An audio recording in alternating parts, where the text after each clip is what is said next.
El Cártel de Medellín fue un enorme imperio criminal que literalmente cambió las reglas del juego en el negocio clandestino y se convirtió en sinónimo del tráfico de cocaína durante años. Pablo Escobar, Carlos Leder, José Rodríguez Gacha y los hermanos Ochoa organizaron todo. Sobre Pablo en nuestro canal ya hemos publicado un video de casi 2 horas con un análisis detallado de su destino que se puede encontrar en el enlace de la descripción.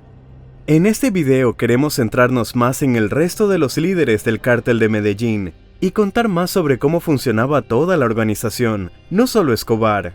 Así que si le interesa saber cómo una banda de contrabandistas de poca monta logró convertirse en los criminales más ricos de su generación, le presentamos al Cártel de Medellín, al otro lado de la ley. Quiero pedirle que aparte su mente del video por un momento y vea este increíble diseño que hice para usted. Si le gusta, puede comprar cualquier producto que le interese haciendo clic en el enlace de la descripción. Por supuesto, cada artículo que compre contribuye al crecimiento y desarrollo del canal. Gracias por su atención. Y ahora, profundicemos en la historia de nuestro protagonista de hoy. Carlos Leder es el único líder del Cártel de Medellín que escribió un libro sobre ese periodo de su vida. Sí, y toda su actividad ha sido documentada, sin contar Escobar, por supuesto. George Young habló sobre él, desde su libro y hasta numerosas entrevistas, y salía en la prensa con una regularidad envidiable. Young, por si alguien no lo sabe, es el sujeto que apareció en la película Blow, Inhala, con Johnny Depp. Tenemos un video aparte sobre él en nuestro canal, pero esto no se trata de él, sino de Leder. Carlos Enrique Leder Rivas nació el 7 de septiembre de 1949 en Armenia, capital del departamento colombiano de Quindío, hijo de un padre ingeniero alemán y una madre colombiana. Su padre, Klaus Wilhelm Leder, llegó a Colombia en 1927 desde Alemania. Era ingeniero de una empresa alemana que diseñaba y construía proyectos de infraestructura, y fue responsable en particular de la construcción del ferrocarril que conectaba Pereira con Manizales, así como de la estación de ferrocarril de esta última ciudad de donde era la madre de Leder, Elena Rivas, ex reina de belleza e hija de un joyero. Allí se conocieron, se casaron y al poco tiempo tuvieron 4 hijos. Después de formar una familia, Leder padre se estableció permanentemente en Colombia, se cambió el nombre a Guillermo y solo viajaba a Alemania para visitar a sus familiares. Debido al apodo de su padre, Carlos, desde niño, era el alemán. La familia vivía bien, eran propietarios de un pequeño negocio de producción e importación de aceites valiosos y vinos de élite, así como de un pequeño hotel llamado Casa de Huéspedes Alemana, que estaba constantemente vigilado por las autoridades debido a la gran cantidad de ciudadanos alemanes que se reunían allí. El hotel era popular, y a menudo se hospedaban funcionarios, pero nunca pasó a ser objeto de vigilancia. Según rumores, el padre de Carlos Leder era un hitlerista y antisionista, y en su casa, bajo la escalera, había un altar dedicado al Führer. Según el propio Carlos, desde pequeño, fue la oveja negra de la familia. Sus padres intentaron darle a sus hijos la mejor educación, pero su hijo menor se resistió obstinadamente, y de hecho su educación terminó en el 6º grado. En 1959, Elena Rivas solicitó el divorcio de su marido, al que acusaba de trato indignante. Él, por su parte, respondió con una demanda similar, alegando adulterio por parte de su esposa. En 1961, la Corte Suprema concedió la demanda y dividió los bienes y la custodia de los hijos entre los ex-cónyuges. Los hijos mayores se quedaron con su padre en Colombia, mientras que Carlos y su hermano menor se fueron con su madre a Estados Unidos, estableciéndose en Nueva York. Allí, cuando Carlos creció, pasaba el tiempo en el barrio de Jackson Heights, en Queens, porque allí había muchos colombianos, y un par de años después, mientras lavaba los platos en un comedor, conoció a unos choferes de California que trabajaban en un negocio de alquileres de coches. Siempre llegaban en coches nuevos y relucientes, y un día Leder escuchó que vendían un coche por $300. Les preguntó por qué era tan barato, y le explicaron que podía usarlo 1 o 2 meses y luego tenían que venderlo. Carlos se dio cuenta inmediatamente de que el coche había sido robado de la agencia donde trabajaban los conductores, y según sus propias palabras, el momento en que decidí aceptar esta tentadora oferta marcó un antes y un después en mi vida. Esta decisión finalmente determinó mi destino en este mundo. Fue mi debut en la delincuencia. Entonces tenía 18 años. Terminó vendiendo ese primer coche por partes, ganando un poco más de lo que había pagado. Pero ahora tenía la idea de robar y vender coches por su cuenta. Se le ocurrió el siguiente método. En Vermont, un estado que limita con Canadá, para conseguir placas y registrar un coche, bastaba con una factura de compra de un concesionario y una prueba de residencia en el estado. Leather corrió a Vermont, donde se alojó en el albergue de la Asociación Cristiana Benevolente. Obtuvo un certificado de residencia. Luego en el Bronx, consiguió copias de facturas originales de concesionarios de autos y registró su primer coche robado. Lo llevó a Chicago, donde lo vendió por $1,800 en un barrio mexicano. El comprador le insinuó a Leather que podía conseguir más de estos bonitos coches, y el negocio despegó. El siguiente paso de Carlos en el negocio fue reclutar a colombianos que trabajaban en estacionamientos para que se unieran a su operación. Cuando un cliente dejaba su coche nuevo en el estacionamiento, ellos hacían una copia de las llaves y robaban el coche por la noche. Carlos lo llamó un curso completo de robo de coches. El servicio de valet cobraba $300 por coche. Después amplió el negocio y llevó a Medellín coches legalizados en Vermont. El momento en que Carlos Leather se metió con el narcotráfico ocurrió en su Armenia natal, donde le ofrecieron conducir su propio camión hasta Bolivia para comprar un lote de pasta de base de cocaína llamada bazuco. Fue un viaje largo y difícil. Él y sus compañeros quedaron atrapados en Bolivia durante 1 mes y medio porque el distribuidor decidió enviar no pasta base, sino clorhidrato de cocaína listo para el consumo. Fue su mayor cargamento hasta entonces, 42 kilogramos. Leather recibió 1 kilo de cocaína como pago por su participación en la transacción, pero se lo robaron en el puerto de Galveston, Texas. Y recuerda que pensó, prefiero robar coches antes que traficar cocaína, al menos hay alguien a quien culpar por el robo. Sin embargo, volvió a Bolivia a recoger un cargamento, y por ser residente de los Estados Unidos, le ofrecieron participar en un negocio de marihuana. La operación consistía en alquilar un camión en Estados Unidos, y llevarlo al lugar acordado para cargar un motor de avión con 300 kilos de marihuana prensada para cruzar la frontera. Pero los agentes de la DEA ya lo estaban esperando en el lugar. Carlos terminó en la cárcel del condado de Dade, donde fue acusado de conspiración para importar marihuana, y luego trasladado a la prisión federal de máxima seguridad de Danbury, Connecticut. En ese estado también enfrentó cargos federales de conspiración y robo de automóviles. Debido a su corta edad, tenía 19 años, podía recibir una condena de tan solo 2 años si se declaraba culpable. Así lo hizo, y cumplió 18 meses hasta que fue deportado a Colombia. En la cárcel, Leather no perdió el tiempo, hizo ejercicio, leyó mucho, terminó la secundaria y se inscribió en cursos intensivos de inglés, donde su compañero de celda era George Young. Según recuerda el propio Carlos, Young estaba convencido de que su profesión era contrabandear marihuana, y le ofreció a Leather participar, pero Carlos se negó, diciendo que después de la historia del maldito motor, no volvería a meterse con la marihuana. Leather le habló a Young sobre la cocaína un poco más tarde, cuando el rompecabezas se encajó en su cabeza.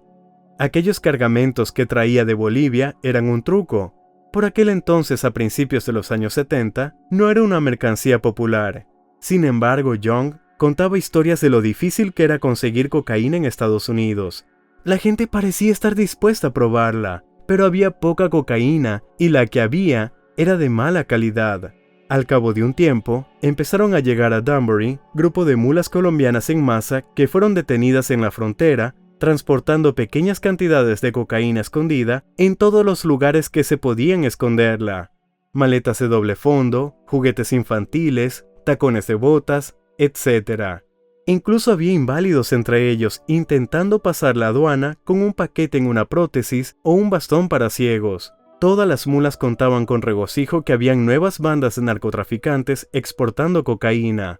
Enviaban 1 kilo con cada mula, 2 como máximo. Pero había suficiente trabajo para todos. Así que Carlos le dijo a Young, «George, en 7 meses estaré de vuelta en Colombia y seremos ricos». En la cárcel, Leather leyó muchos libros, pero uno en particular le llamó la atención. Era un libro antiguo sobre las guerras del opio que tuvieron lugar entre 1839 y 1842 en Hong Kong. En él se relataban las aventuras de unos contrabandistas británicos que traficaban opio procedente de la India, utilizando la isla pirata de Hong Kong, desde donde los capitanes chinos llevaban el opio a los continentes en decenas de embarcaciones de velas rápidas. Así es como describe Carlos esta epifanía. Extrapolé esta historia a mis propios planes. Quería llevar cocaína a la costa de Estados Unidos, y este libro me dio la idea de establecer una base oculta de operaciones cerca de las playas americanas. Quería basar mi isla de Hong Kong, pero no en opio, sino en cocaína sudamericana. Una vez fuera de la cárcel, Leder con 21 años, junto con Young, pusieron sus planes en marcha. Puede escuchar más sobre sus aventuras y la formación de su negocio de transporte en el video sobre Young. Por cierto, Leder tiene su propio punto de vista sobre lo que ocurrió entre él y Young. Afirma que el comportamiento incoherente de George gradualmente fue metiéndose en los asuntos de todos e interfiriendo tanto en el negocio que su principal distribuidor, Richard Baril, cuyo contacto Young no quiso compartir con Carlos, expresó el deseo de irse con los colombianos. Pronto apareció el primer gran dinero, y Leder empezó con operaciones de lavado de dinero, montando en Medellín una empresa de venta de coches, Leder Auto, en el exclusivo barrio de Poblado, cerca del Centro Comercial San Diego. Fue en esta oficina donde fue presentado indirectamente a Pablo Escobar. Su primo, Gustavo Gaviria, compró un par de lujosos Porsches a través de la concesionaria de Leder. Los rumores sobre dos oportunistas que podían transportar la mercancía a Estados Unidos empezaron a extenderse por toda Colombia, donde muchos se dieron cuenta del potencial de la cocaína. Surgieron laboratorios, los campesinos empezaron a cultivar coca y a aprender lo básico sobre la producción de bazuco. Así fue como Leder conoció a el mexicano, José Rodríguez Gacha, un emprendedor propietario de varias plantaciones y laboratorios en Boyacá. Por esa época, en 1977, uno de los pilotos de Leder le habló sobre la isla Norman's Cay en las Bahamas. Allí había varias casas en venta, y la isla era perfecta para desempeñar el papel de Hong Kong pirata. Estaba a solo 40 kilómetros de Nassau y a 140 kilómetros de Miami. Contaba con una amplia pista de aterrizaje asfaltada y carecía por completo de electricidad, ya que la isla figuraba como privada. Leder compró un hotel, y los simpáticos ancianos propietarios del hotel Norman's Cay aún no sabían dónde iba a parar todo esto. Carlos entabló rápidamente una cálida relación con el ministro de Agricultura local durante su visita a la isla, donándole un sobre con una cantidad considerable de dinero para su campaña electoral, y empezó a apoderarse del territorio. Cada vez llegaban más aviones a la isla, cada vez habían más colombianos empleados en la construcción y mantenimientos de las casas. En un año, Leder ocupó el 70% de la tierra en Norman's Cay y cerró el hotel para frenar el flujo de turistas. A los propietarios del club náutico y el centro de buceo se les pidió casi cortésmente que no volvieran más. Pero la isla, como se descubriría más tarde, no solo estaba habitada por ciudadanos respetables. Un par de años antes que el alemán, la isla había sido el lugar preferido de Edward, un contrabandista de marihuana de poca monta. Ward no tardó en darse cuenta de quién había tomado el control de la isla y fue a hablar con Leder. Carlos estaba desesperado por conseguir pilotos con experiencia, y Ed, después de dudar un poco, empezó a transportar cocaína con su tripulación. Poco después, el hombre de confianza del primer ministro de las Bahamas visitó a Leder. Durante su visita se convenció de que era un hombre de negocio serio, porque inmediatamente recibió un BMW nuevo como regalo, y según Carlos, acordaron $150,000 al mes como alquiler de la isla y garantías de seguridad. En la isla se instalaron modernos faros y radares, se acondicionó la pista de aterrizaje y construyeron hangares de avioneta de última generación. El perímetro se rodeó con una red eléctrica y torres con torretas. También existe la leyenda de que todos los lugareños fueron asesinados, pero probablemente se trate de una ficción. Solo uno de los más testarudos fue encontrado muerto en un bote. El resto estaba bastante feliz, con grandes sumas de dinero por su reubicación forzosa, y en general, como dijo más tarde el propietario del centro de buceo que acudió a la inauguración de la temporada, Cuando vio la torre con un arma, no quiso discutir con el nuevo dueño de la isla. Más tarde, Carlos importó de Alemania los feroces Doberman y perros pastores que se convirtieron en la marca registrada de Norman's Cay. Los perros, junto con guardias fuertemente armados, patrullaban el perímetro de la isla las 24 horas del día. Los guardias fueron entrenados por un buen amigo de Leder, llamado Yair Klein, un oficial retirado del ejército israelí. Fue Klein quien, en el futuro, entrenaría a los operativos del cártel de Medellín para luchar contra los radicales de izquierda y políticos. También había una casa para chicas en la isla, al igual que pronto habría una finca de Escobar. La escala de las fiestas en la isla era sencillamente asombrosa. Todos los testigos coinciden en que era una auténtica Sodoma y Gomorra en una sola isla de las Bahamas, que albergaba simultáneamente a un montón de rudos contrabandistas armados hasta los dientes, junto con toneladas de cocaína purísima. En Norman's Cay, Leder fundó International Dutch Resources Ltd. Como una tapadera de su verdadero negocio: alquilar hangares y vender combustible a socios comerciales que transportaban cocaína y marihuana a Estados Unidos. Por $10,000 alquilaba aviones pequeños y modernos para transportar droga e incluso contrataba a los pilotos. En la isla trabajaban unas 150 personas, tanto colombianos como locales. Corría el año 1977. En ese año, Griselda Blanco, que inicialmente había apoyado a Pablo Escobar, inició una guerra por el liderazgo del mercado de la cocaína en Miami, y el propio Pablo, Rodríguez Gacha y el clan Ochoa ya habían organizado lo que más tarde se conocería como el Cártel de Medellín, al que Carlos Leder pronto se unió como transportista. Ninguno de los hombres de Pablo, como se los llamaba entonces en Medellín, hablaba inglés. No conocían las condiciones del mercado, y sus relaciones con los vecinos del norte no eran muy buenas. Por ejemplo, una breve visita de uno de los Ochoa a Miami casi terminó en un arresto, pero ya había tanta mercancía que ningún ejército de mulas podía con ella. Y fue entonces cuando la empresa de transportes Leder y Young acudió al rescate. En este punto nos alejaremos de la historia de Carlos Leder y hablaremos de cómo Rodríguez Gacha y el clan Ochoa se convirtieron en miembros de pleno derecho del Cártel de Medellín.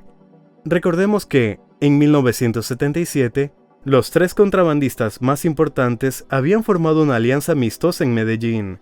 Por aquel entonces su organización aún no se denominaba cártel, pero cada uno de ellos, de un modo u otro, atraía la atención de las autoridades estadounidenses.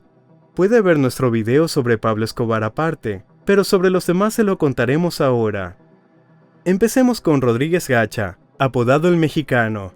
Al igual que Pablo Escobar, Gacha surgió desde abajo. Nació en el seno de una familia pobre de campesinos en el pueblo floricultor de Veraguas, en el municipio de Pacho. Debido a la indigencia tuvo que abandonar la escuela a los 12 años y ponerse a trabajar limpiando pastizales. Desde niño, tuvo un carácter fuerte y nunca se dejó maltratar, pero también mostró muchas dotes delictivas. También un dato curioso: nunca tuvo documentos, ni pasaporte, ni cédula militar, ni licencia de conducir. Formalmente simplemente no existía. Al crecer, Gacha se fue a Bogotá en busca de una vida mejor, y allí conoció a Gilberto Molina, un magnate de las Esmeraldas que, tras eliminar a todos sus competidores en una lucha de 10 años, se convirtió en el verdadero dueño de las minas de esmeraldas. Fue entonces cuando los talentos del joven Gacha resultaron útiles. Primero se convirtió en el asesino del rey de las Esmeraldas, y luego en el jefe de su ejército personal. Pero estar bajo las órdenes de un jefe no era algo que el futuro, el mexicano, quería, y a principios de los 70 puso la atención en el prometedor negocio del tráfico de marihuana. Sin embargo, pronto se dio cuenta de que la marihuana era una mercancía muy incómoda para el transporte, y que no generaba las ganancias deseadas debido a la competencia, a diferencia de la cocaína, que estaba ganando popularidad. Gacha fue también uno de los primeros en darse cuenta de este simple hecho. Comprar pasta de coca de Perú y Bolivia era un eslabón innecesario, por lo que importó plantas de coca a su municipio de Pacho, olvidado por Dios y por el Estado, con un clima favorable. Las plantas producían de 3 a 4 cosechas al año, y los campesinos sin tierra de toda la región empezaron a llegar en masa a Pacho. Gacha apareció por primera vez en los radares de la ley en 1976. En esa época conoció a Pablo Escobar, y ambos entablaron una amistad basada en el respeto mutuo por la autoridad del otro. Además, Gacha, a diferencia de Pablo, nunca quiso convertirse en político. Lo único que quería era ganar mucho dinero.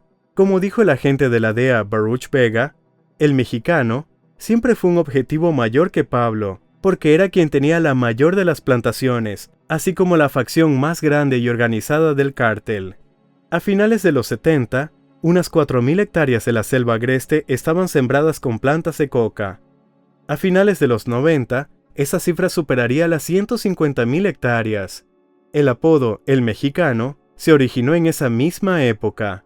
De todos los miembros del futuro cártel de Medellín, fue Gacha quien tuvo la mejor actitud hacia los mexicanos. Tenía una enorme colección de sombreros mexicanos y bautizaba sus propiedades con el espíritu de su país favorito: Discoteca Chihuahua, Bar Mitenampa, Rancho Hermosillo, etc. Al igual que Escobar, Gacha participaba activamente en obras de caridad en su ciudad natal. Construía casas, ayudaba con dinero, organizaba conciertos, pero le gustaba especialmente el fútbol.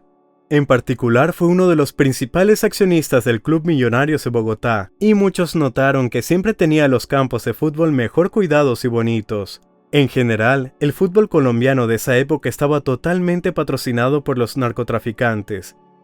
Era rentable por muchas razones. En primer lugar, a ellos mismos les gustaba. En segundo lugar, invertir dinero en el entretenimiento de los pobres. La droga ganaba puntos de reputación entre la gente común. En tercer lugar, y lo más importante, a través de las organizaciones deportivas es muy fácil lavar dinero. El imperio económico de Rodríguez Gacha estaba controlado por Rodríguez G. y compañía, entre cuyos directivos figuraban el propio El Mexicano, su esposa Gladys y sus dos hijos Douglas Gonzalo, José Fabián y Justo David. Desde esta empresa el narcotraficante controlaba su otra empresa agropecuaria, Inverganaderas, a través de la cual suministraba ganado a sus ranchos de Cuernavaca, Mazatlán, Jalisco, Santa Rosa, Quinta La Chihuahua y Rancho Hermosillo. También financiaba el criadero de caballos Chihuahua, donde tenía sus caballos de lujo, entre ellos Tapuc Amaru, un semental comprado por $1 millón a Ochoa padre. El reconocido logotipo de la empresa, en su forma de silueta de la cabeza de un caballo, adornaba la entrada de su casa principal en Pacho, llamada Casa Gacha, famosa por su lujo. La casa fue diseñada por arquitectos japoneses para no molestar a los vecinos. A Gacha le encantaban los conciertos en vivo, pero respetaba a los demás, por lo que las paredes estaban insonorizadas. El interior era asombrosamente lujoso: pieles de oso, vajilla europea antigua y oro, mucho oro. Según la leyenda, hasta los grifos de la Casa Gacha eran de oro puro, y bajo el edificio había un sistema de escondites de dinero y túneles secretos. En Bogotá, Gacha tenía 8 apartamentos fabulosamente caros y un centro de entretenimiento cerca del aeropuerto de Guaymaral, donde llegaba por avión la cocaína terminada. Junto al aeropuerto tenía su propio hangar con varios aviones, al que había asignado su propia pista. Así, para 1982, Rodríguez Gacha tenía el mayor potencial en términos de mercancía dentro del cártel. Pero nunca reclamó el poder. Se conformaba con ser el líder en su remota zona, donde era prácticamente el gobernador. No ocurría lo mismo con el tercer miembro del cártel de Medellín, el Clan Ochoa, quizá el más enigmático de este grupo criminal. A diferencia de Pablo Escobar y Rodríguez Gacha, los hermanos Ochoa nacieron en una familia decente y respetada de ganaderos en Antioquía. Sus bisabuelos recibieron honores del Estado por inaugurar la primera feria equina y la primera academia de veterinaria en la región. Y en general, el apellido Ochoa estaba asociado a la cría de caballos. Griselda Blanco, por ejemplo, los odiaba por una razón. Habiendo crecido en los barrios bajos de la ciudad, desde niña miraba con envidia la hermosa casa de los Ochoa en las colinas. Aunque hay que tener en cuenta que su posición y estatus en el Medellín de entonces no significaba que fueran extremadamente ricos. Más bien simplemente tenían más dinero que la mayoría de los demás residentes, que luchaban por encontrar un pedazo de pan. Jorge, el hijo del medio de los 3 varones de Fabio Ochoa Restrepo y Margo Vázquez, nació 2 meses antes que Escobar, y lo conocía desde la infancia.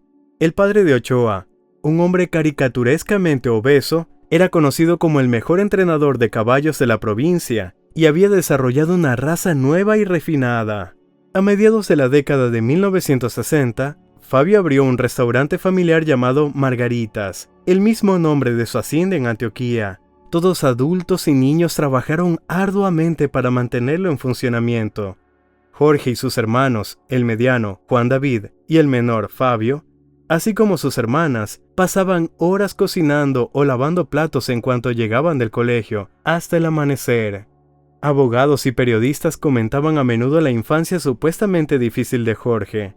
Se decía que involucró a su familia en el contrabando de cocaína porque le daban pena a su madre y sus hermanas, quienes trabajaban sin descanso. Pero en realidad aún se desconoce cómo exactamente una familia decente y respetable terminó involucrada en el narcotráfico. También era propenso a la obesidad. Rara vez pesaba menos de 90 kilogramos y, como todos en su familia, no tenía la apariencia de un criminal en absoluto. Un hombre de familia ejemplar, de carácter tranquilo y amable. De vez en cuando se permitía un vaso de vino blanco seco. Ni siquiera fumaba tabaco, mucho menos consumía drogas. Sin embargo, tenía un auténtico instinto empresarial. Consideraba que la adicción norteamericana a la cocaína era un vicio, pero inofensivo, que aquellos que pudieran pagarlo se dieran el gusto, y él, Jorge Ochoa, se aprovecharía de las debilidades humanas. A mediados de los 70, empezó a visitar Texas por negocios y a estudiar el mercado. Ochoa viajó entonces a Miami como especialista en la importación y exportación de caballos. Allí hizo contactos con colombianos para comercializar cocaína en la costa este de Estados Unidos. Aún se desconoce qué papel desempeñó el padre en todo esto. Según una versión, no solo era el líder de su clan, sino de todo el cártel de Medellín, y en general, fue el único a quien Pablo Escobar llamaba su patrón. Según otra versión, simplemente participó en algunas operaciones. Llevó una vida tranquila, ocupándose de los caballos, y nunca fue llevado ante la justicia, tratando de distanciarse de sus hijos que eligieron un camino delictivo. En 1977, en la soleada Miami, Jorge Ochoa dio muestras de una auténtica ingenuidad provinciana. Se jactó de haber importado 100 kilos de cocaína a Estados Unidos. Probablemente se trataba de un caso aislado, porque el año anterior uno de sus parientes había sido arrestado en la frontera con un pequeño cargamento de 1,5 kilos, lo que significaba que ellos, como todos en ese entonces, todavía usaban mulas para el transporte. Su interlocutor resultó ser un informante de la DEA, de los que aún abundaban en Miami. El 12 de octubre de ese año, Jorge le entregó a este hombre una maleta con 27 kilos de cocaína y le pidió que la llevara a Miami. La DEA arrestó entonces a 9 colombianos, entre ellos la hermana y el cuñado de Jorge Ochoa. Jorge fue el único que logró escapar. Al ver a la policía se subió a una moto y se dio a la fuga. Jorge se libró milagrosamente de su captura y abandonó Miami para no volver jamás. En ese año Pablo Escobar, junto con su primo Gustavo Gaviria, ya supervisaba la recolección de pasta de coca en Ecuador, importada de Bolivia y Perú, y su procesamiento en Colombia. Escobar y Ochoa, como los empresarios más grandes y ambiciosos, unieron sus fuerzas para aumentar la capacidad de producción. También dirigían laboratorios y vendían cocaína a distribuidores que controlaban su comercialización a Estados Unidos, donde las ganancias eran 6 veces mayores en Colombia. Pronto monopolizaron el negocio en Florida, Nueva York, Chicago y Los Ángeles. Rodríguez Gacha se incorporó entonces como miembro de pleno derecho de la organización. Cuando Carlos Leder, que compró la isla bahameña de Norman's Cay, se unió a la empresa, aumentaron los suministros.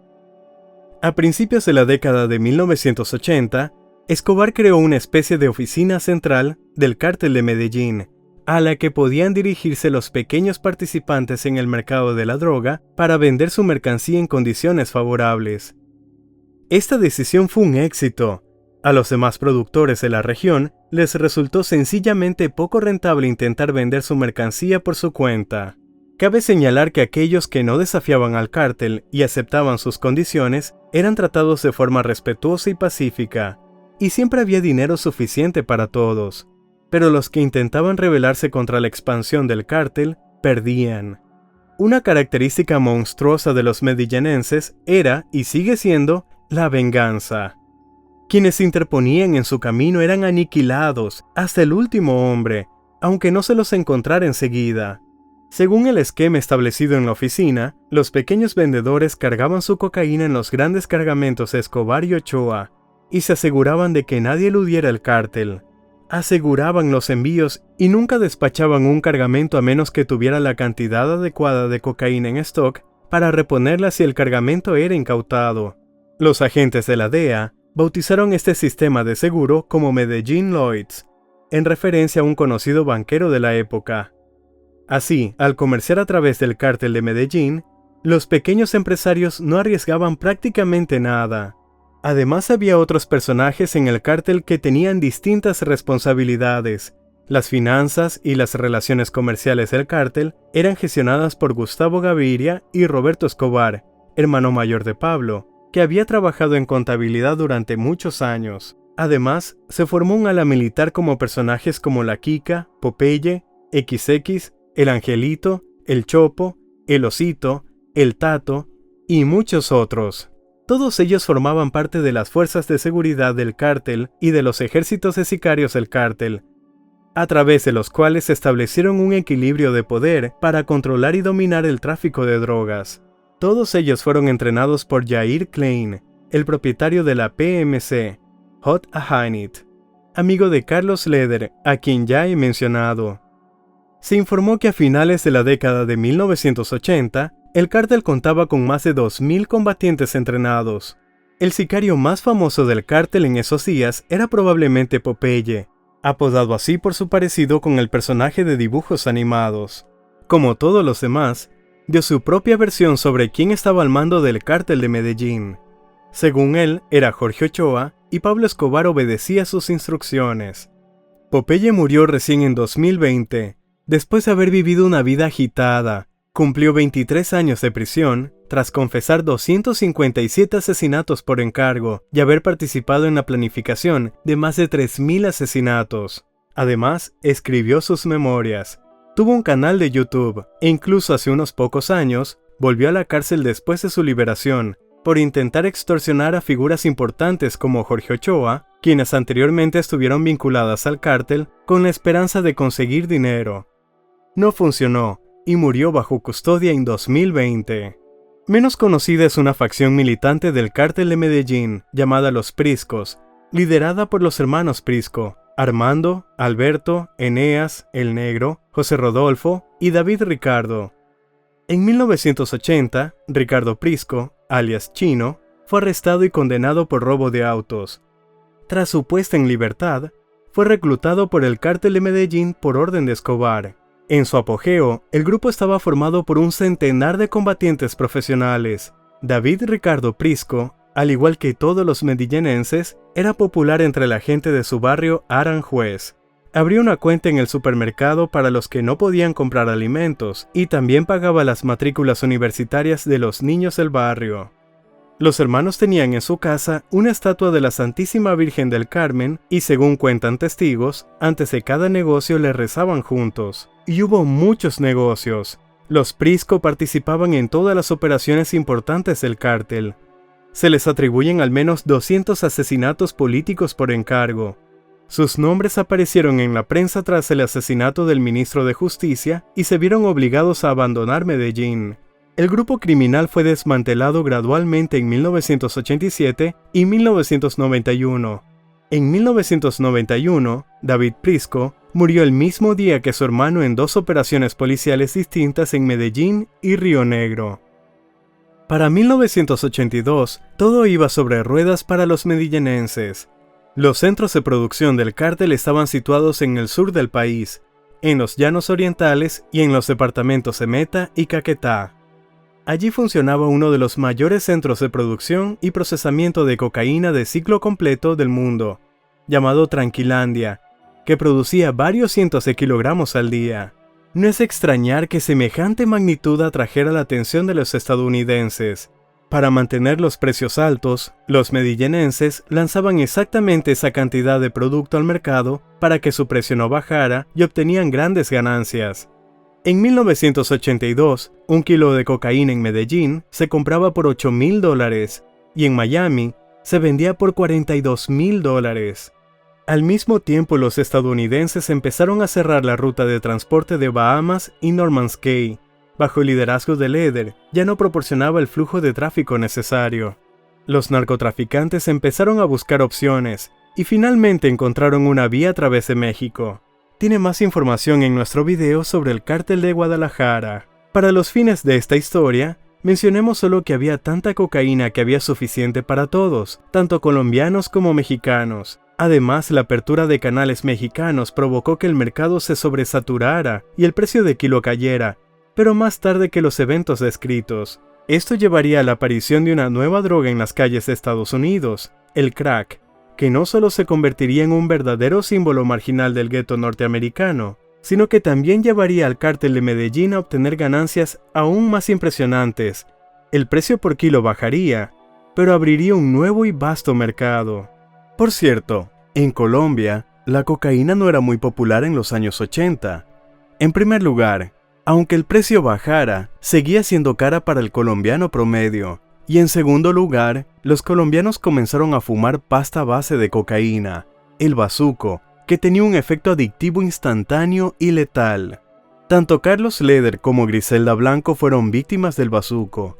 Uno de los pocos frenos para los narcotraficantes de Medellín era la ley de extradición. Un acuerdo bilateral de 1979 entre Estados Unidos y Colombia había sido ratificado por ambas partes en 1981. Pero poca gente le prestó atención en aquel momento. La noticia ni siquiera aparecía en las portadas de los periódicos, y desde luego no preocupaba a Colombia en absoluto. En 1982, sin embargo, los reyes de la cocaína, a medida que crecía la organización, se dieron cuenta de que el acuerdo les afectaba directamente. La principal amenaza se echaba en el artículo 8. Los contrabandistas de droga podrían ser extraditados a Estados Unidos, aunque nunca hubieran salido de Colombia. Lo único que había que demostrar era que representaban un peligro para Estados Unidos, es decir, que le suministraban drogas al país, y cada uno de ellos ya estaba en el radar de la DEA, que sin embargo no entendía completamente cuán grande había crecido la organización y que se trataba de un grupo cohesionado y no de una colección de zares locales que podían ser eliminados individualmente.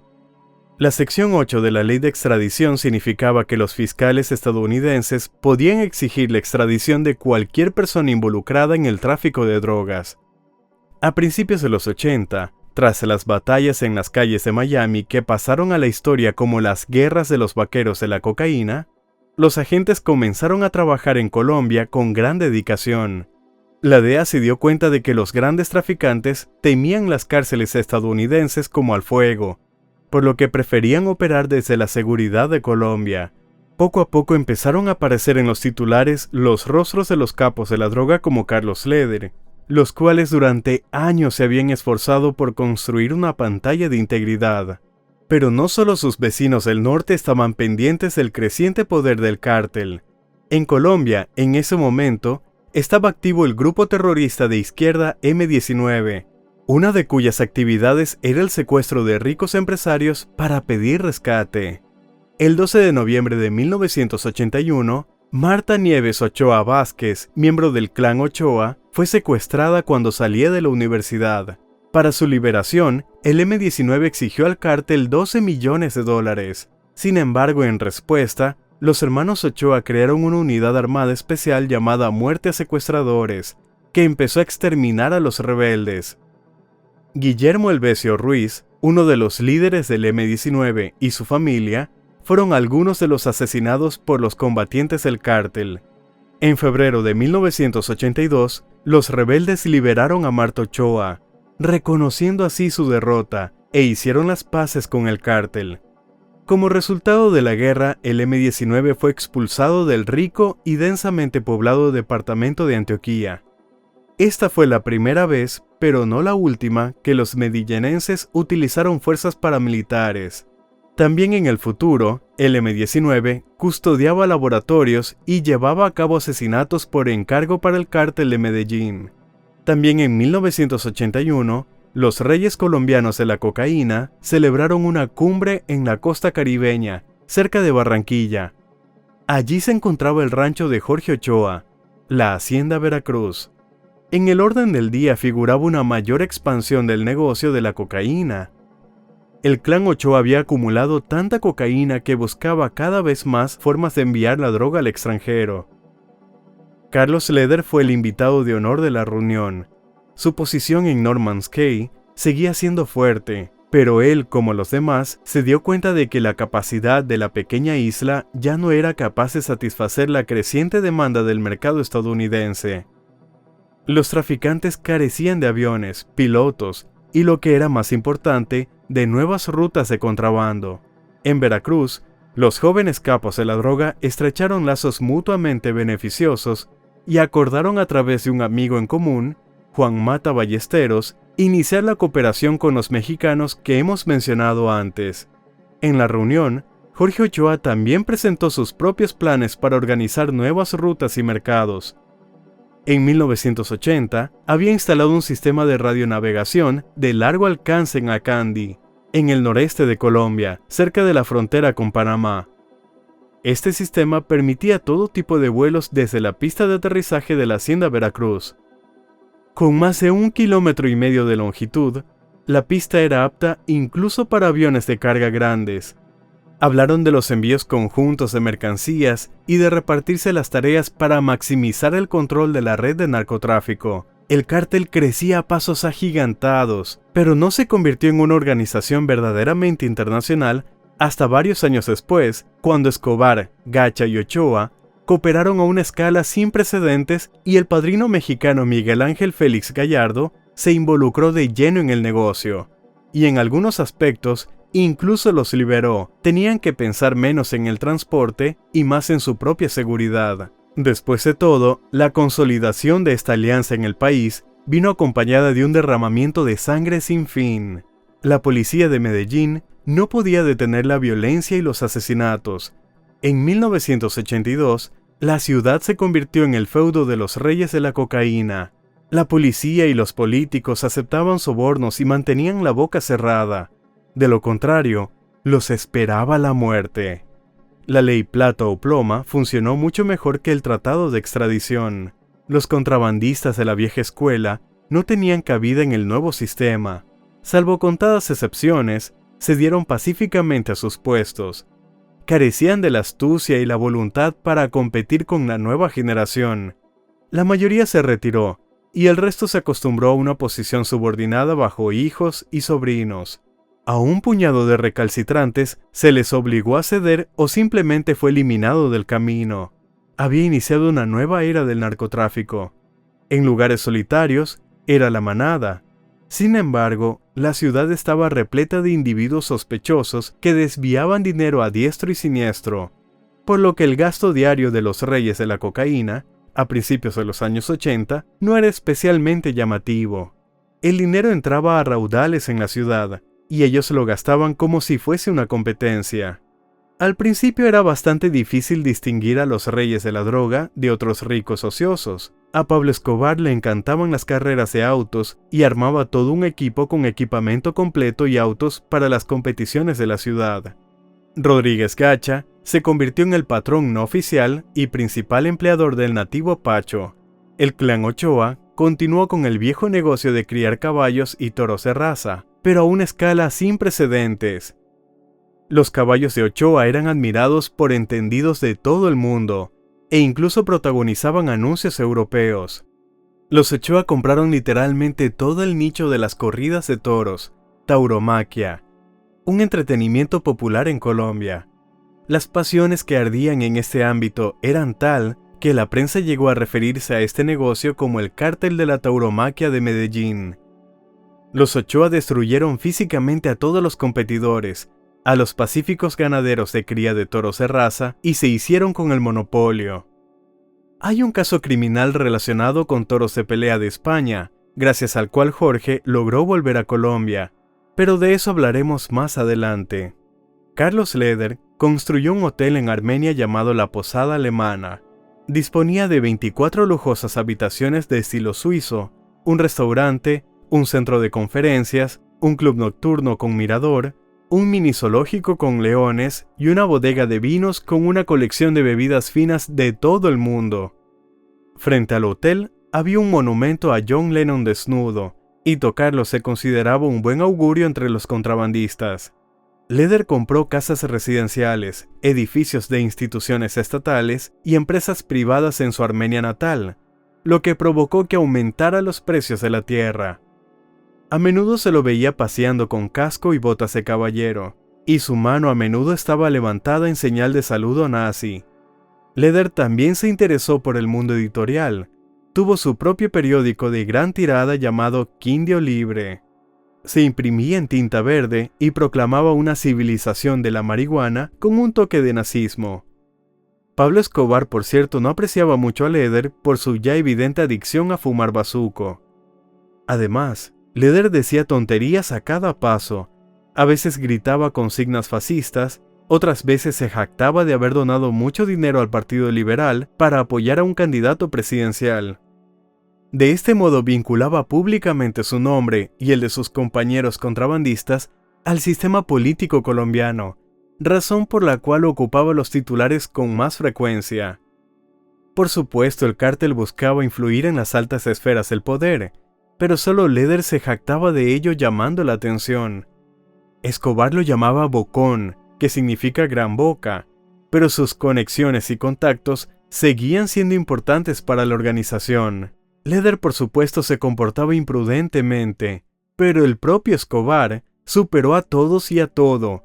No fue casualidad que se convirtiera en el líder formal de toda la organización a los ojos de la opinión pública.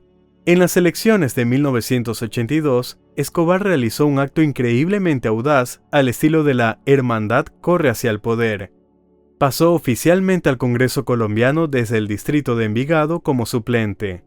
Cuando el principal representante Envigado, Jairo Ortega, estaba enfermo o ausente, Escobar lo reemplazaba. El narcotraficante más rico se convirtió en congresista. Escobar y Ortega apoyaban al senador Alberto Santofimio Botero, uno de los pilares del Partido Liberal, que ejercía un enorme poder e influencia. Santofimio, político favorito del cártel de la cocaína, se convirtió en un símbolo de la corrupción del sistema político colombiano. El mandato presidencial de Turbay Ayala llegaba a su etapa final, ya que en 1982 iba a ser un año electoral y los narcotraficantes seguían luchando contra la ley de extradición que les impedía presentarse en masa. En una de las reuniones, Rodríguez Gacha dejó claro que sus contactos en el partido de la oposición tenían buenas noticias. El candidato del Partido Conservador, Belisario Betancourt, había confirmado personalmente a uno de sus abogados que si ganaba, no tenía intención de extraditar a ciudadanos colombianos a Estados Unidos. Escobar, sin embargo, tenía apoyos en el otro partido y apostaba por los liberales. Carlos Leder cuenta en su libro cómo lucharon con todas las fuerzas del cártel para anular la extradición. Este episodio es curioso desde el punto de vista del trabajo en equipo de cada miembro de la organización criminal. Pablo ganó un asiento en el Congreso como suplente de Ortega y empezó a apoyar la campaña del candidato López, aunque hoy resulte difícil de entender. Los criminales experimentados no comprendían bien el juego de los dirigentes políticos. Habían aprobado en el Congreso un tratado que podría expulsarlos de su patria, pero al mismo tiempo querían apoyo en dinero y votos. Pablo organizó una reunión con el candidato López. Este aceptó con la condición de que la reunión se llevara a cabo en privado en una habitación del Hotel Intercontinental. El día anterior Pablo Escobar lo citó en su oficina, y llegaron otros 6 jefes: Jorge Luis Ochoa, Gustavo Gaviria, Pablo Correa, Alonso Cárdenas, Rodrigo Murillo y el mexicano. Primero sugirió que cada uno donara $100,000. Luego llegó López y dijo con seguridad que por el momento el tratado de extradición seguiría en estudio y que no creía que se aplicara pronto. Pablo mencionó con tacto la donación que le iban a hacer y dijo que el apoyo continuaría. Un par de días después recibió una llamada de un frustrado Pablo Escobar. «Vamos, Carlos, necesito tu ayuda. Estos malditos políticos ya nos han traicionado. Carlos, esto no puede seguir así. No saben con quién se están metiendo. Nos quitaron $800,000 y ahora se ríen de nosotros. Haz algo, Carlos». Resultó que el equipo de campaña de López había asegurado a la prensa que entregaría a los narcotraficantes. Escobar le pidió a Leder que diera una rueda de prensa para detallar su apoyo a este político de Bogotá. En la rueda de prensa, Leder explicó a los periodistas que empresarios decentes y preocupados por la situación habían entregado al candidato presidencial Alfonso López una donación equivalente a $800,000 para protestar contra la extradición. Al día siguiente apareció en todos los periódicos. En el Partido Conservador estaban muy contentos con la exposición de la reunión. Rodríguez Gacha dijo que, por su parte, junto con otros comerciantes de Pacho, había donado cerca de $1 millón a los conservadores. Y como señala Leder, fue la contribución de Gacha la que marcó la diferencia. Llegó el tan esperado día de elecciones y el candidato Belisario Betancur ganó por un amplio margen. El nuevo presidente dijo que no visitaría Washington mientras fuera presidente de la República. Para el cártel de Medellín fue una señal firme y tranquilizadora de que el tratado de extradición no se implementaría durante su gobierno. Sin embargo, se alegraron antes de tiempo. Los estadounidenses, mientras tanto, no dormían. Empezaron con la figura más notoria del cártel, Carlos Leder. El consumo de drogas no le hicieron ningún bien. La isla Norman's Cay se convirtió en un auténtico burdel, y el propio dueño sufría de paranoia y delirios de grandeza. El 11 de marzo de 1983, Leder fundó el Movimiento Nacional Latino, un nuevo partido político de tendencia ultranacionalista, e incluso con un amenazador espíritu neonazi. El partido consideraba que su tarea fundamental era la cancelación inmediata del acuerdo de extradición entre Estados Unidos y Colombia. En ese momento Estados Unidos ya había solicitado a Colombia la extradición de Leder, y era inminente una audiencia ante la Corte Suprema, y la isla Norman's Cay tuvo que ser abandonada y sería asaltada poco después, y todas las cuentas de Carlos fueron congeladas. Entre todos los que iban a ser extraditados, el embajador estadounidense calificó a Leder como la figura número 1. Era la persona que más le interesaba al gobierno estadounidense. Leder era consciente de la amenaza. Podía ser deportado no solo de Colombia, sino de cualquier país que tuviera un acuerdo bilateral de extradición con Estados Unidos. Ya en 1982, Leder envió a sus hombres al Departamento de Estado de Estados Unidos para sondear el terreno, y él mismo se reunió con un agente de la DEA estadounidense en Colombia. Ofreció vender Norman's Cay a Estados Unidos por $5 millones si cerraban el caso. Podrían usarla como una base militar, dijo Leder significativamente en aquel momento. Por supuesto lo rechazaron. La insolencia y el descaro de Leder no tenía límites. A finales de julio, concedió una entrevista para Radio Caracol de Bogotá, en la que dijo que había comprado sus islas en las Bahamas por más de $1 millón, y que desde entonces habían servido fiel y lealmente a las empresas colombianas más rentables. Sin pronunciar la palabra cocaína en voz alta, admitió que se encargaba del negocio de transporte para su amigo. Su arresto y su paso por una cárcel estadounidense también tuvo una explicación simple. De joven, Leder había sido líder de los hispanos del barrio, un líder que defendía su raza, sus principios, su colombianismo. Ahora iba a ser senador, quería representar en el Senado a los expulsados, representar a la gente del trabajo y a los más pobres entre los pobres. Se alega que ha entrado en una conspiración secreta en perjuicio de los Estados Unidos. Diré más, tengo la intención de dañarlos hasta que se derogue la ley de expulsión. Además, Leder adquirió una imprenta y un equipo de periodistas que producían el periódico de proclamas del Movimiento Nacional Latino, en el que Carlos se declaraba casi un mesías y ofrecía pagar la deuda nacional de Colombia a Estados Unidos, y declaraba que el narcotráfico era una cruzada contra el capitalismo. Pero la alocada y provocada fanfarronería no dio frutos. El 2 de septiembre de 1983, la Corte Suprema falló a favor de Estados Unidos, declarando a Leder extraditable. En Colombia se firmó una orden de detención contra él. Pero Carlos se enteró a tiempo y huyó. Sin embargo, una vez aprobada la orden de extradición de Leder, el nuevo ministro de Justicia, Lara Bonilla, que aún desempeñaría un trágico papel en la historia, se la entregó al presidente Betancourt para que la firmara. Entonces se produjo un gran desastre para el mexicano. Ya he mencionado la mayor empresa llamada Tranquilandia. Estaba en lo más profundo de la selva, y tras apoyar abiertamente a Betancourt en la campaña electoral, Gacha se convirtió en un auténtico héroe y nunca atrajo demasiado la atención de la DEA, por lo que nadie lo habría encontrado jamás de no ser por el éter necesario para producir clorhidrato de cocaína puro y por un grupo de meticulosos estadounidenses. El 9 de febrero de 1984, todo el cártel se reunió en una discoteca en las montañas de Medellín. Uno de los principales distribuidores de Miami, que pertenecía a la red de Ochoa, celebraba el nacimiento de un hijo. El padrino era el propio Jorge Ochoa. Los festejos se prolongaron durante una semana, y mientras tanto los líderes del cártel discutían problemas acuciantes. Como siempre les preocupaba expandir sus mercados, querían aumentar el número de rutas y pilotos en condiciones cambiantes. Desde hacía meses funcionaba en la selva su complejo llamado Tranquilandia, que ahora producía hasta 4.000 kilogramos de droga al mes. Se habían acumulado muchas toneladas de cocaína en los bosques, y el nuevo complejo requería un suministro ininterrumpido y absorbía toneladas y toneladas de materias primas, la más importante de las cuales era el éter. El éter era necesario en la última etapa del largo proceso químico de la producción de la cocaína. Para obtener un polvo de cocaína inhalable, la cocaína base obtenida de la pasta de cocaína se disuelve en éter, con la adición de ácido clorhídrico y acetona. La masa resultante se filtra, se seca y se obtiene el clorhidrato de cocaína, un polvo blanco que era consumido regularmente por 5 millones de estadounidenses en 1984.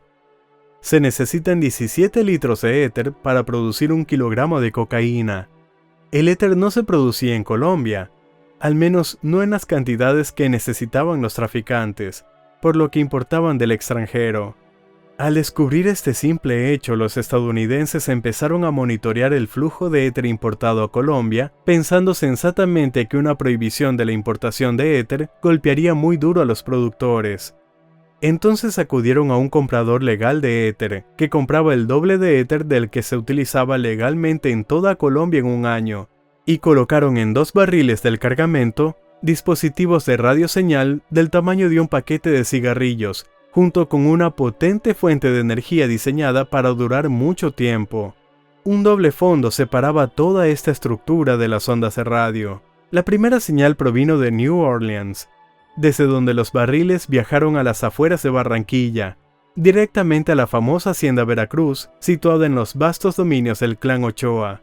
Al cabo de un tiempo, las ondas abandonaron Veracruz y eran transmitidas desde un avión hacia un lugar del sur, y la siguiente señal provino de la impenetrable selva del este de Colombia.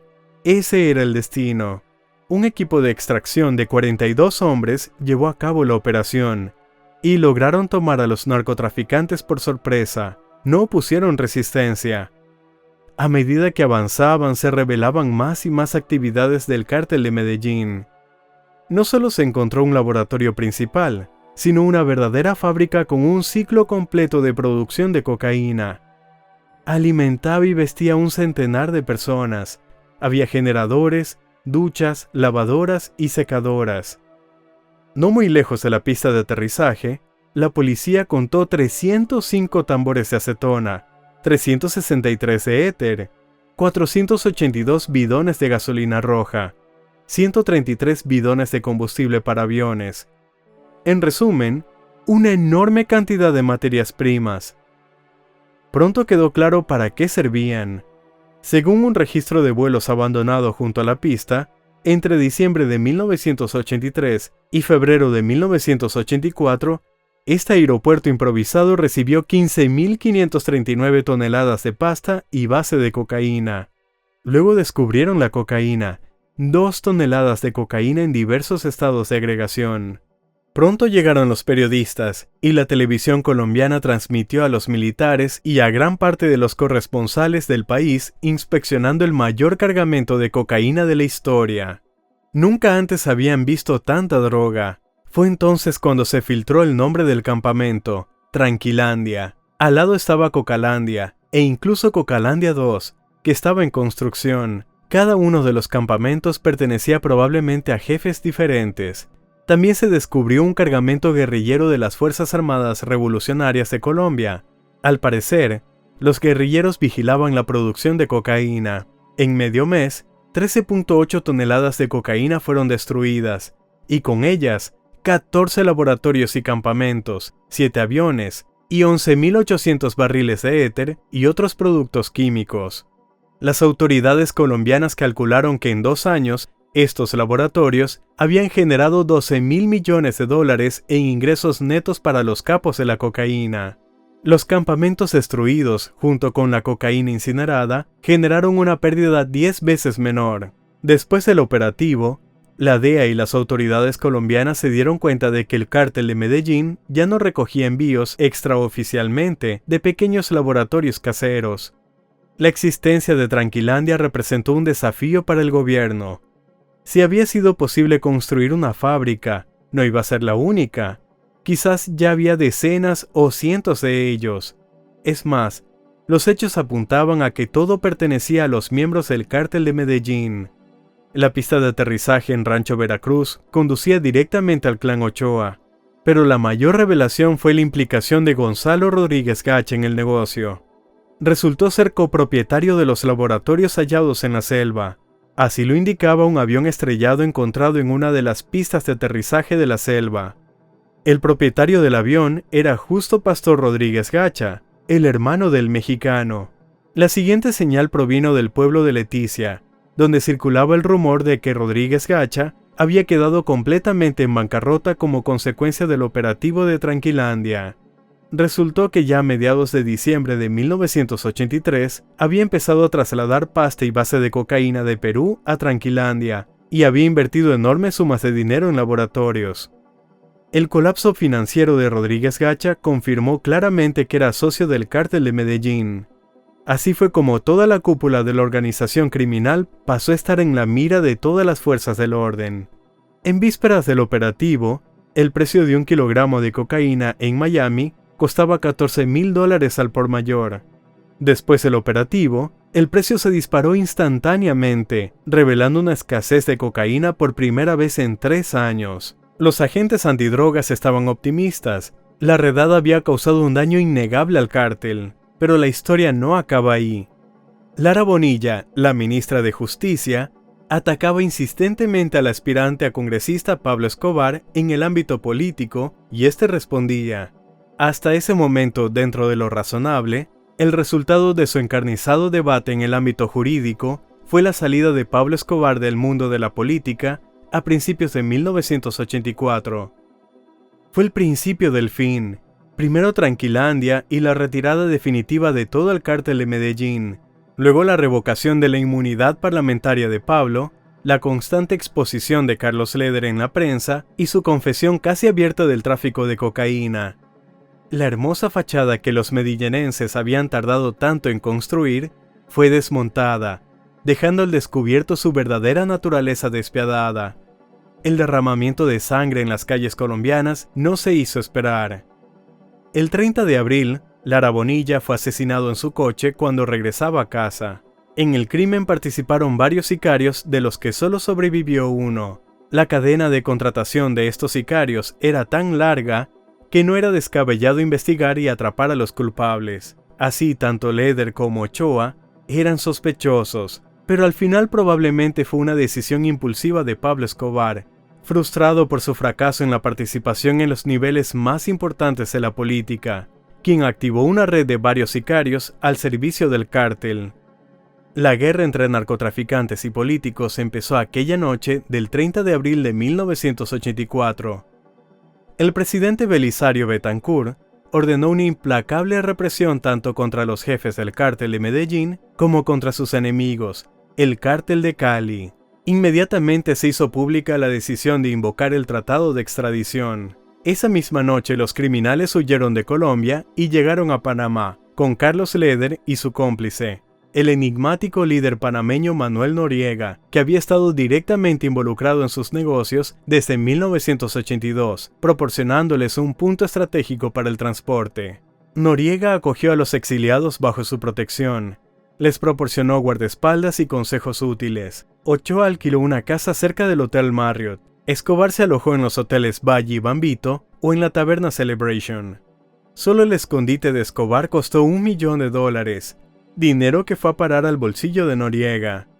Bajo el patrocinio de Noriega, el cártel ejecutó una estrategia doble vía con una mirada a largo plazo para recuperar su antiguo poder. Por un lado, los empresarios del cártel pusieron en marcha un enorme laboratorio en las selvas de Darién, en Panamá, y pretendían establecer otros similares en Nicaragua. Por otro lado, querían hacer las paces con el gobierno colombiano, con la esperanza de que los viejos tiempos se olvidaran y sus pecados fueran perdonados. Los medillenenses enviaron una extensa carta de 6 páginas a Belisario Betancourt a través de un intermediario. Llamaron a este destacado mensaje una declaración unilateral, subrayaron la honestidad y franqueza de su posición y pidieron al presidente que considerara la posibilidad de su reincorporación a la sociedad colombiana. En la primera parte, los autores resumieron brevemente la historia del narcotráfico en Colombia. Afirmaban que sus organizaciones controlan hoy entre el 70 y el 80% del total de la cocaína producida en el país y generan unos $2.000 millones en ingresos anuales. A continuación, aseguraban que las organizaciones que representaban no eran responsables ni directa ni indirectamente del asesinato de Lara Bonilla. Además, los empresarios se desvincularon de la política. No entraba en sus planes cambiar el sistema democrático y republicano existente en Colombia. La segunda parte del memorando ofreció un trato al gobierno. Por su parte, los reyes de la cocaína se comprometían colectivamente a entregar al Estado todas las pistas de aterrizaje y laboratorios clandestinos, disolver el cártel, permitir que su dinero circulara en Colombia, ayudar a sembrar cultivos en lugar de coca y marihuana, y cooperar con el gobierno en campañas para erradicar la drogadicción y tratar a los adictos del país. A cambio, los empresarios querían que Betancourt levantara el estado de sitio que impuso tras el asesinato de Bonilla y se comprometiera a no extraditar a Estados Unidos a los criminales que hubieran infringido la ley antes de esa carta histórica. En otras palabras, el cártel exigía una amnistía. Los narcotraficantes recibían $2.000 millones al año y guardaban ese dinero fuera del país. El regreso impune de los contrabandistas significaba que una increíble cantidad de dinero volvería a la economía colombiana. Al país se le ofrecía un soborno colosal. Los miembros del cártel no recibieron respuesta de Betancourt ni de nadie y siguieron escondidos en Panamá, perdiendo poco a poco sus millones. El 15 de junio de 1984, la aduana interceptó en el aeropuerto de Miami 1.2 toneladas de cocaína empaquetada en cajas etiquetadas como perfume. El perfume estaba en cámaras refrigeradas de un avión de carga de una compañía aérea panameña que alquila aviones. Una semana después, agentes panameños incautaron 6.159 tambores de éter en la zona del Canal de Panamá. Noriega también estaba jugando un doble juego. Prácticamente emperadores en casa, en Panamá los medillenenses se encontraban indefensos, rodeados de desgracias y escándalos de gran repercusión. Cada vez era más evidente que el cártel tendría que salir de Panamá. Ni Escobar ni Ochoa se sentían cómodos fuera de Colombia. Ambos sabían que en última instancia el lugar más seguro sería su propio país, donde siempre podrían comprar el patrocinio de los poderosos y contratar sicarios para mantener atemorizados a sus enemigos. Pero Betancourt no estaba dispuesto a ceder. Nombró a otro luchador contra la mafia de la droga, Enrico Parejo González, para sustituir a Lara Bonilla como ministro de Justicia. Parejo era tan inflexible como Lara Bonilla, pero a diferencia del difunto ministro, ahora podía contar con el apoyo de Betancourt. A finales del verano, Estados Unidos había solicitado la extradición de más de 60 colombianos acusados de narcotráfico. Finalmente, el 14 de agosto, el juez superior de Bogotá, Manuel Castro Gil, presentó cargos preliminares contra 14 sospechosos del asesinato de Lara Bonilla, y entre ellos, los llamados autores intelectuales del crimen, Pablo Escobar, los 3 hermanos Ochoa y Gonzalo Rodríguez Gacha. Leder era valioso para las autoridades. A diferencia de Escobar, Ochoa y Rodríguez Gacha, que se escondían en Panamá, Leder regresó a Colombia y se refugió con los guerrilleros en las selvas, convirtiéndose en el principal encargado de los laboratorios y del funcionamiento eficiente de la producción. Sobre él Betancourt firmó la orden de extradición a Estados Unidos y Leder ya no tuvo derecho a apelar. Si a Carlos lo arrestaban, podía ser puesto en un avión y enviado a Estados Unidos sin ningún trámite burocrático. En febrero de 1985, Leder fue entrevistado por la televisión española en uno de sus escondites en la selva. Sin afeitar, desaliñado, vestido con pantalones manchados y una camiseta negra sin mangas, dijo a los periodistas que pensaba crear un ejército de 500.000 hombres para defender la independencia nacional. Que el problema de la extradición de criminales a Estados Unidos se había convertido en un problema de liberación nacional y que Lara Bonilla había sido asesinado por el pueblo mismo, antes de que el ministro tuviera tiempo, con la ayuda de los imperialistas, de enviar a muchos colombianos a ser juzgados a Estados Unidos. Leder se consideraba el símbolo de todos los combatientes contra el imperialismo y afirmaba que en esta lucha, el fin justifica los medios. Mientras tanto, a finales de 1984, el cártel de Medellín había recuperado parte de su antiguo poder y fuerza. Las cosas realmente se habían calmado y pudieron regresar a su tierra natal. Pablo Escobar y Gonzalo Rodríguez Gacha estaban ocupados reconstruyendo su red de productores y distribuidores. Leder estaba en la selva, pero de Jorge Ochoa no se había sabido nada desde mayo. Sus hermanos estaban a cargo de las redes de Colombia, pero Jorge parecía haberse esfumado después de un incidente extremadamente confuso contra el contrabandista e informante Barry Seal, cuyo testimonio y fotografías le arrebataron la imagen de un respetable criador de caballos de Antioquía, y aún más, Seal había obtenido pruebas de la conexión entre los cárteles y los contras nicaragüenses, enemigos acérrimos del presidente Reagan, y empezó a moverse si había comunistas en alguna parte. Barry Seal fue asesinado de un disparo en la cabeza en 1986. Hacia julio o principios de agosto, Ochoa emigró a España, país con el que mantenía vínculos desde hacía mucho tiempo, tanto a través de su negocio de cría de caballos como del cártel. Se presentó en Madrid con el nombre de Moisés Moreno Miranda y un aspecto ligeramente alterado. Ochoa recorrió el país con su esposa y dio una impresión excepcionalmente respetable, pero los colombianos siempre han tenido mala suerte en el extranjero, y especialmente Jorge. Poco después de su llegada, la esposa de Ochoa empezó a hacer grandes depósitos en dólares en bancos locales, en uno de los barrios exclusivos de Madrid. Ochoa compró una casa de 750 metros cuadrados con piscina, cancha de tenis, almacén y discoteca. En el garaje habían 4 Mercedes. Ochoa inscribió a su hijo de 5 años en el colegio bilingüe estadounidense. A finales de agosto, el fiscal especial de España, encargado de prevenir y erradicar el tráfico de drogas a través de canales secretos, recibió información de que Moreno Miranda no era quien decía ser. Investigaron y pronto descubrieron que Moreno Miranda era un contrabandista que quería establecerse en España. El 25 de septiembre, la policía ya sabía su verdadero nombre y había intervenido 5 llamadas telefónicas. Ochoa se comunicaba con Colombia, Londres, Panamá y Bélgica. La policía informó al residente de la DEA en Madrid, y este telegrafió a Washington. El Departamento de Justicia preparó una solicitud de extradición para Ochoa en relación con el caso nicaragüense. La solicitud fue enviada a la Embajada de Estados Unidos en Madrid, y el 17 de octubre, el embajador entregó una copia del documento al Ministerio de Asuntos Exteriores español. Estados Unidos exigió la detención de Ochoa. La policía española siguió a Ochoa durante meses. El alcance de sus actividades era aterradoramente amplio. En noviembre, se supo que Ochoa iba a comprar más de 4.000 hectáreas de tierra en el sur de España. La policía temía que utilizara la finca para convertir España en un centro internacional de distribución de cocaína. El 15 de noviembre de 1984, la policía española detuvo a Ochoa y a su esposa y congeló todas sus cuentas bancarias. Agentes de la DEA se encargaron de sacar al hijo de Ochoa de un colegio estadounidense. Para la administración de Reagan, la detención de Jorge Ochoa parecía un regalo del destino. No habían pasado ni 4 meses desde que el gobierno estadounidense nombrara a Ochoa y a otros miembros del cártel de Medellín socios criminales del gobierno sandinista de Nicaragua.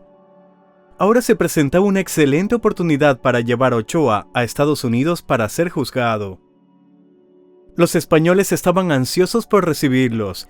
Aunque nunca habían lidiado con el tráfico internacional de drogas, estaban cansados de todo tipo de terrorismo y extremismo ideológico, y los vínculos de Ochoa con el gobierno marxista de Nicaragua tenían un comprensible tinte político a sus ojos. Estados Unidos también expuso a los españoles los vínculos de Ochoa con Tranquilandia, vigilada por la guerrilla del M-19, que también era comunista. Todo, cocaína, terrorismo, marxismo, encajaba para los españoles, una triple pesadilla del mundo libre. España anunció que Ochoa estaba detenido en virtud de leyes especiales antiterroristas, y esto implicaba una revisión de los cargos. Poco después de la detención y encarcelamiento de Ochoa en Madrid, Estados Unidos solicitó formalmente su extradición por cargos relacionados con el caso nicaragüense. Pocos días después, Colombia solicitó la extradición de Ochoa por falsificación de un documento, concretamente una licencia para importar 128 toros españoles a Cartagena en 1981. En otras palabras, Ochoa fue nuevamente acusado de contrabando. En un principio, Estados Unidos tenía más posibilidades de obtener a Ochoa. El contrabando de drogas es más grande que el contrabando de toros. Estados Unidos solicitó la extradición de Ochoa antes de que lo hiciera Colombia. El gobierno español claramente estaba del lado de Estados Unidos. Los defensores de Ochoa tenían que anular estas ventajas o superar al enemigo de alguna otra manera. 6 meses más tarde, Colombia presentó una segunda solicitud de extradición de Ochoa. Esta vez la solicitud procedía de Medellín. Los compatriotas querían condenarlo por la misma operación en Nicaragua, por la que Ochoa ya había sido procesado en Miami. Lo que ocurrió en realidad fue que un compañero de Jorge Ochoa tuvo acceso a los archivos judiciales en Miami, fotocopió los cargos de Nicaragua y los envió al Tribunal de Distrito de Medellín. El resultado fue una solicitud estadounidense en un lado de la balanza y 2 solicitudes colombianas en el otro. Uno de los cargos por el que Ochoa estaba siendo acusado en su patria era completamente idéntico al de Miami. Además, los fiscales habían cometido un grave error de cálculo al mezclar terrorismo, comunismo y drogas en un solo caso. La defensa no dejó pasar la oportunidad de aprovechar esto. Muchos españoles consideraban que su propia policía, la española, y desde luego la DEA de Reagan, eran ardientes anticomunistas que atribuirían cualquier cosa a los sandinistas, incluso el tráfico de drogas, con tal de desacreditarlos. Los abogados de Ochoa se dieron cuenta rápidamente de que podían aprovechar las simpatías políticas del jurado a su favor. Condenaron a Reagan por lanzar una guerra sucia contra Nicaragua y presentaron a su cliente como un peón en un juego político deshonroso. Sin embargo, los fiscales también emplearon diversas pequeñas maniobras. Un día, el país estaba alborotado con la noticia de que los amigos de Ochoa habían hecho un audaz intento de sacarlo de la cárcel, arrastrándolo a bordo de un helicóptero. Un par de días después, algunas fuentes policiales le dijeron a la agencia de noticias española que Ochoa había intentado sobornar a los policías que investigaban el caso.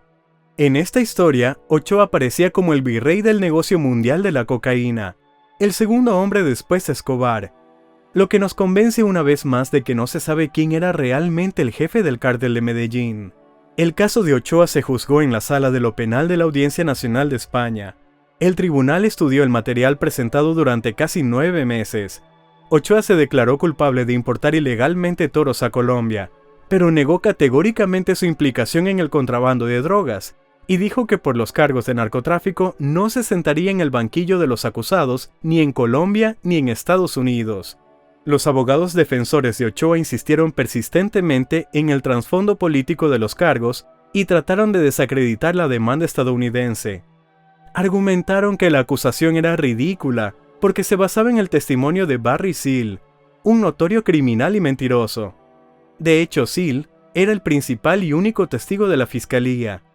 La defensa, sin embargo, tuvo que admitir el testimonio de otros 2 agentes de la DEA asociados con Barry Seal. Se limitaron a repetir el testimonio de Seal, pero según la investigación española, los testigos de segunda mano son legalmente vinculantes. Así, la fiscalía contaba ahora con el testimonio de 3 testigos, uno de los cuales era el autor del delito. La audiencia de extradición de Ochoa ante la Audiencia Nacional Española estaba prevista para el 17 de septiembre de 1985. Durante el juicio, los españoles trataron a Ochoa como un separatista vasco arrestado.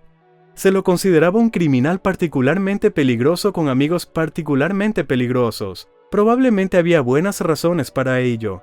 En la sala del tribunal, el público estaba separado de los jueces, abogados defensores y el fiscal por un panel de madera de 1 metro de largo y una mampara de vidrio a prueba de balas que iba del suelo al techo.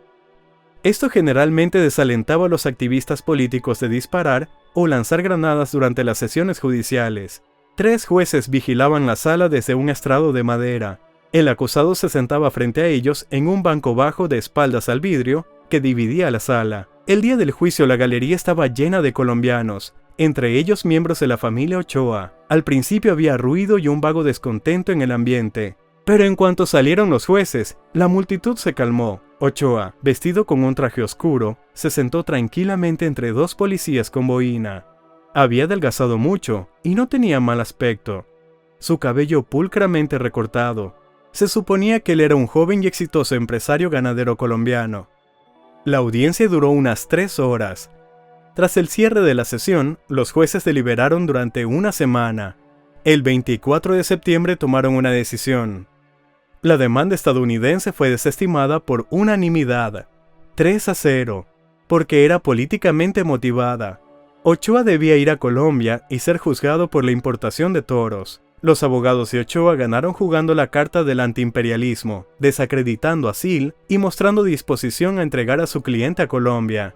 Pero los fiscales apelaron, y aunque parecía increíble, el 21 de enero de 1986, el tribunal reconsideró su decisión y acordó extraditar a Ochoa a Estados Unidos. Esta vez las tensas relaciones entre Estados Unidos y Nicaragua ya no eran un obstáculo legalmente válido para la extradición. Ochoa fue acusado de contrabando de drogas, que no es un delito político. La defensa apeló de inmediato la decisión del tribunal, y ya en Cartagena, a donde regresó Jorge Ochoa, fue condenado a 20 meses de prisión y puesto en libertad bajo fianza. En 1987 se convertiría en una de las 20 personas más ricas del mundo, según Forbes, con $3.000 millones ganados honradamente con caballos pura sangre y toros de lidia. La fianza, sin embargo, fue de $11.500. La reunificación del cártel de Medellín fue el comienzo de una oleada de terror político dirigida a quienes no dejaban vivir en paz a los capos de la droga. Los medellínenses formaron un grupo llamado Los Extraditables, que amenazaba a todos los políticos que no querían revocar la extradición. Coches bomba, asesinatos de jueces y policías, víctimas al azar en las calles arrasaron Colombia. Entre todas las acciones inhumanas, destaca la toma de Palacio de Justicia por militantes del M-19, los mismos que primero secuestraron a Marta Ochoa y luego controlaron los laboratorios de cocaína bajo el mando de Carlos Leder. El cártel les entregó $2.000 millones por la toma. Sin embargo, el propio Leder en sus memorias niega de todas las maneras posibles la participación del cártel de Medellín en la toma del Palacio de Justicia. Esto es lo que dice. En cuanto a las numerosas especulaciones sobre la participación de Pablo Escobar y al parecer del cártel de Medellín en la financiación de la toma, puedo asegurar que son falsas. Ni Pablo Escobar ni yo supimos de antemano los planes del M-19 para asaltar el Palacio de Justicia. Además, en mi opinión, este tipo de operación guerrillera para asaltar y tomar el control de las instalaciones no requiere de un gran desembolso de dinero porque los guerrilleros armados no son remunerados ni son mercenarios contratados. En las calles de Medellín empezó una guerra de todos contra todos. Cuando la policía se involucró, se convirtió en un verdadero baño de sangre. Lee más sobre por qué y cómo la policía se convirtió en objetivo de los narcotraficantes en nuestro video sobre Pablo Escobar en el enlace de la descripción. La violencia en aquellos años se convirtió en parte de la vida cotidiana de los medellínenses. En 1985, en Medellín, hubieron 1.698 asesinatos. Colombia ese mismo año registró un total de 11.000 homicidios, muchos más que cualquier otro país que no estuviera en guerra civil. Pero 1986 batió todos los tristes récords, 3.500 asesinatos. La principal causa de muerte entre los hombres de 15 a 40 años fue el homicidio. De los 1.155 casos registrados en la ciudad en los 6 primeros meses, el 80.4% de los asesinatos se cometieron con armas de fuego. En 1987, Carlos Leder fue finalmente capturado en la selva. Desesperado, llegó a escribir una carta a George Bush pidiendo un trato. Las audiencias de su cargo duró 7 meses, y en ellas participó con gran placer George Young, que tuvo la oportunidad de vengarse de su antiguo amigo, que lo había abandonado tiempo después del inicio de su cooperación. Según el propio Young, testificó contra Carlos con el permiso de Escobar. Supuestamente este último lo llamó a la cárcel tras enterarse de que Leder estaba dispuesto a delatar a todos. George siguió hablando, revelando cada vez más detalles sobre la creación del cártel de Medellín, al menos lo que él conocía. Como el propio Leder escribió, fue el acontecimiento más angustiante de su vida cuando todos los años transcurridos salieron a la luz con lujo de detalles para diversión del público. Al final, Carlos Leder fue declarado culpable de todos los cargos de tráfico de cocaína. Esto es lo que él mismo dice al respecto. Por supuesto que fui 100% culpable de todos los cargos de tráfico de muchas toneladas de cocaína. Yo era un contrabandista, era un traficante internacional que penetraba las fronteras terrestres y marítimas y el espacio aéreo estadounidense transportando cocaína sudamericana. Era mi peligrosa profesión, y como miembro del cártel de Medellín, era mi misión y mi deber. Fui un narcotraficante colombiano a la que la Drug Enforcement Administration persiguió durante muchos años. Carlos Leder fue condenado a 135 años de prisión, y tras un año en régimen de aislamiento, su visita quedó gravemente afectada. Pero entonces él, como George, tuvo su oportunidad. Estados Unidos invadió Panamá, capturó al traidor Noriega, y Carlos testificó contra él, también supuestamente con el consentimiento de Pablo Escobar. Según esta versión, Carlos le pidió una carta pidiéndole testificar contra el cártel de Medellín y sus vínculos con Noriega, a lo que recibió una respuesta favorable, y la promesa de que nadie de su familia sufriría daños. Escobar cumplió su promesa, y Leder tuvo esperanza. Por el acuerdo, su condena se redujo a 55 años, de los cuales cumplió 33 años de principio a fin, la mayor parte trabajando en la cafetería de la prisión. En verano de 2020, salió en libertad y fue deportado a su segunda patria, Alemania, donde aún vive. Ese año publicó un libro sobre su vida titulado La vida y muerte del cártel de Medellín. Su famoso hotel en Armenia, tras su encarcelamiento, durante los siguientes 19 años, se convirtió en un enorme punto de encuentro al aire libre para los amantes de John Lennon. Hoy en día el terreno de la posada alemana se ha convertido en un parque de recreación familiar y la famosa estatua ha desaparecido. Volvemos a los años 80. La detención de Leder no tuvo ningún efecto en las actividades de sus colegas, salvo que Jorge Ochoa, tras el calvario en España, permaneció en las sombras durante un tiempo, dejando las riendas del poder a sus hermanos. Consiguió salir bajo fianza, y a partir de ese momento fue como si nunca hubiera estado involucrado en nada. De hecho, los dos miembros más violentos del cártel, Escobar y Rodríguez Gacha, siguieron activos. El mexicano se consolidó finalmente como ministro de guerra del cártel de Medellín, convirtiéndose en el principal aliado y apoyo de Escobar durante la guerra contra el Estado. En 1989, contaba con una facción de miles de hombres armados, en cuyo centro había una unidad de élite de 70 sicarios seleccionados, involucrados en muchos episodios sangrientos, incluso el asesinato de Luis Carlos Galán, un candidato presidencial con principios firmes al que Gacha consideraba su enemigo personal. La creciente violencia llegó al clímax absoluto. Una bomba en un avión en 1989. Escobar y Gacha asumieron que una importante figura política iría a bordo, pero cambió de idea a último momento y sobrevivió. La explosión mató a 110 personas inocentes, y el espantoso incidente marcó el inicio de la cacería de recompensas de Escobar y Gacha. A finales de 1989, Rodríguez Gacha fue localizado a través de un informante, Navegante, el hombre más cercano del entorno de Gacha. Traicionó a su jefe. Informó que Gacha, su hijo Freddy Gonzalo y varios guardaespaldas se encontraban en Cartagena. Cuando la policía y la DEA se enteraron, enviaron 30 hombres del cuerpo de élite al comando de la Fuerza Aérea en Barranquilla. Se dio la orden de mantener 2 helicópteros de la policía listos para despegar desde el aeropuerto de Santa Marta. Así comenzó la operación militar con el significativo nombre de Apocalipsis. En la noche del jueves, Gacha, al darse cuenta de que lo han descubierto, subió a un bote con su hijo y 5 guardaespaldas y se dirigió a la finca El Tesoro, entre Coveñas y Tolú, tras lo cual las autoridades lo perdieron de vista. Pero gracias a un informante, se inició un rastreo aéreo de la zona para encontrar la embarcación. La descubren al amanecer, pero en ella vio un hombre que confesó haber dejado a Gacha en la finca de Tolú, donde sus hombres armados se dirigían a rescatarlo. Allí los soldados en helicóptero no advirtieron ningún movimiento en la casa, solo vieron una camioneta estacionada y volaron en otra dirección. Al mismo tiempo la camioneta se alejó, comenzaron los disparos. Los fugitivos corrieron en distintas direcciones, y Gacha, trepando por una alambrada de púas, casi se arrancó el cuero cabelludo. Luego vieron cómo mataron a su hijo, y al mismo tiempo recibió un disparo en la pierna. La siguiente bala le dio en la cabeza. El impacto fue tan fuerte que tuvieron que identificarlo por sus huellas dactilares. Existe una versión según la cual Gacha, tras ver cómo mataban a su hijo, se suicidó poniéndose una granada en la cara. Pero no es más que una leyenda. Si lo hubiera hecho, la granada le habría arrancado el brazo.